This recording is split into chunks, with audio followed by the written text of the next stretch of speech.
भारत में स्कूल जाने वाले छात्रों की संख्या में गिरावट आई है। यह डेटा शिक्षा मंत्रालय की UDISE की एक रिपोर्ट में सामने आया है, जिसके मुताबिक साल 2023-24 में 37 लाख छात्रों ने स्कूली पढ़ाई छोड़ दी है, जिनमें 16 लाख लड़कियां हैं और 21 लाख लड़के हैं। और इनमें सबसे ज्यादा जो संख्या है वो 9वीं से 12वीं क्लास के बच्चों की है।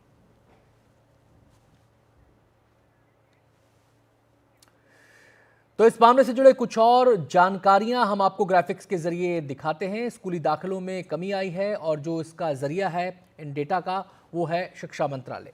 स्कूल में तेजी से कम हो रहे हैं छात्र। 2023-24 में 37 लाख बच्चों ने स्कूल छोड़ दिया। 23-24 में 16 लाख लड़कियां ऐसी थीं जिन्होंने स्कूल छोड़ा। 23-24 में 21 लाख लड़के भी इस फहरिस्त में शामिल हैं। 22-23 में स्कूली बच्चों की संख्या 25 करोड़ 17 लाख थी। 2023-24 में स्कूली बच्चों की संख्या घटकर 24 करोड़ 80 लाख हो गई। 9वीं से 12वीं के बच्चे ज्यादा स्कूल छोड़ रहे हैं।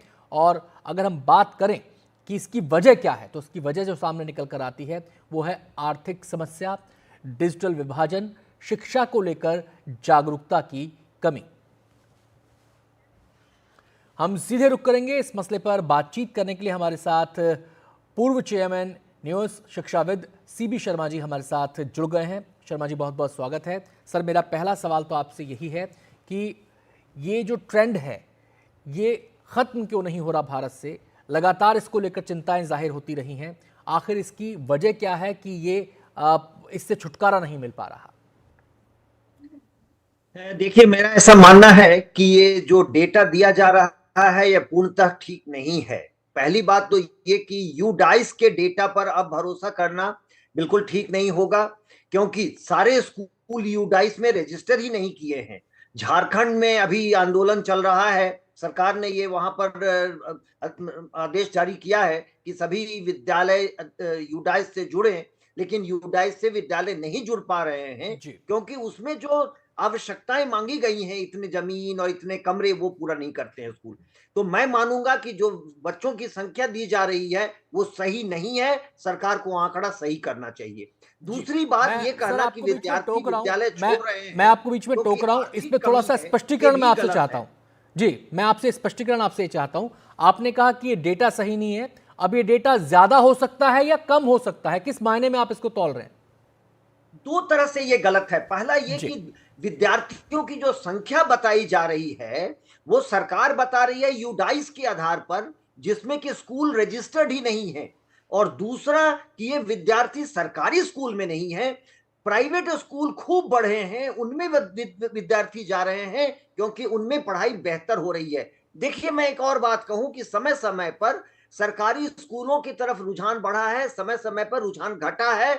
जब कोई राज्य सरकार इस विद्यालय शिक्षा पर जोर देती है तो सरकारी स्कूलों में विद्यार्थी ज्यादा जाने लगते हैं, तो सडनली डेटा आपका बताता है कि विद्यार्थियों की संख्या बढ़ गई या घट गई। मुझे लगता है कि इस पर ध्यान देना चाहिए और इसको देख करके डेटा देना चाहिए। ये पैनिक क्रिएट करना कि विद्यार्थी विद्यालय छोड़ रहे हैं, ये बिल्कुल सही नहीं है।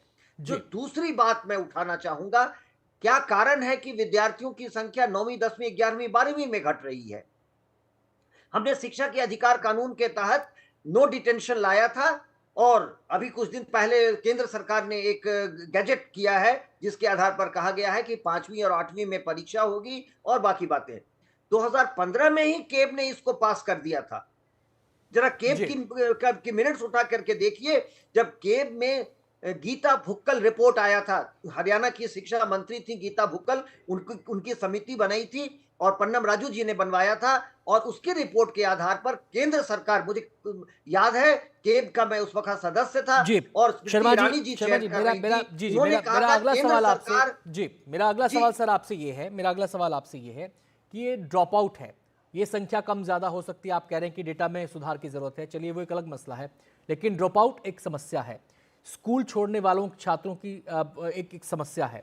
आखिर हम इससे निजात कैसे पाएं? इस दिशा में क्या कदम उठाए जाएं? पहली चीज। दूसरी चीज कि ये जो ट्रेंड है, इस ट्रेंड को क्या हम वर्गीकृत कर सकते हैं? मतलब क्या इसका हम इकोनॉमिक लेवल पे वर्गीकृत कर सकते हैं? क्या इसको हम जातीय आधार पर वर्गीकृत कर सकते हैं? क्या इसको हम शहर के आधार पर कैटेगराइजेशन का कर सकते हैं? क्या ग्रामीण इलाकों के आधार पर इसका कैटेगराइजेशन हो सकता है?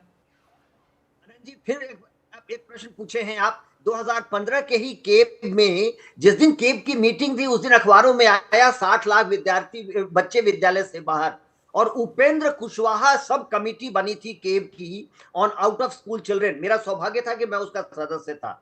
ये बिल्कुल आधार नहीं है कि आर्थिक कारणों से बच्चे छोड़ रहे हैं जी। विद्यालय। हम लोगों ने गरीब लोगों से जाके बात किया, उन लोगों ने कहा हम भूखे रह के भी अपने बच्चे को पढ़ाएंगे, लेकिन क्या मेरे बच्चे को वो क्वालिटी एजुकेशन मिल रहा है जो आपके बच्चों को मिल रहा है? तो पहली बात तो ये कि क्वालिटी इंप्रूव करना पड़ेगा। दूसरी जो बहुत अहम चीज हम लोगों को पता चली थी वो ये कि उनकी मातृभाषा में शिक्षा नहीं दी जा रही थी, तो बच्चे समझते ही नहीं थे कुछ। राष्ट्रीय शिक्षा नीति 2020 साफ साफ कही है, हर बच्चे को मातृभाषा में लोअर प्राइमरी एजुकेशन मिलेगा, जी। जो फाउंडेशन अब हम कर रहे हैं। Central institute of Indian languages ने 75 भाषाओं में प्राइमर्स बना करके लागू कर दिए हैं। जी। और ये अब, जैसे मैं बिहार से हूं, मेरी मातृभाषा हिंदी नहीं है आनंद जी, मेरी जी। मातृभाषा मगही है। तो ये समझने की जरूरत है कि जब हम कहते हैं कि 8 शेड्यूल की 22 भाषाएं मातृभाषाएं हैं, तो वो गलत है। देश की 150 भाषाएं जी, हैं जो बहुत सारे मातृभाषाएं कारण हैं। हैं इसके। बहुत बहुत शुक्रिया शर्मा जी। मैं माफी चाहूंगा कि समय की कमी है, एक छोटा सा ब्रेक हमें यहां पर लेना होगा, लेकिन आप बने रहिए एनडीटीवी इंडिया के साथ।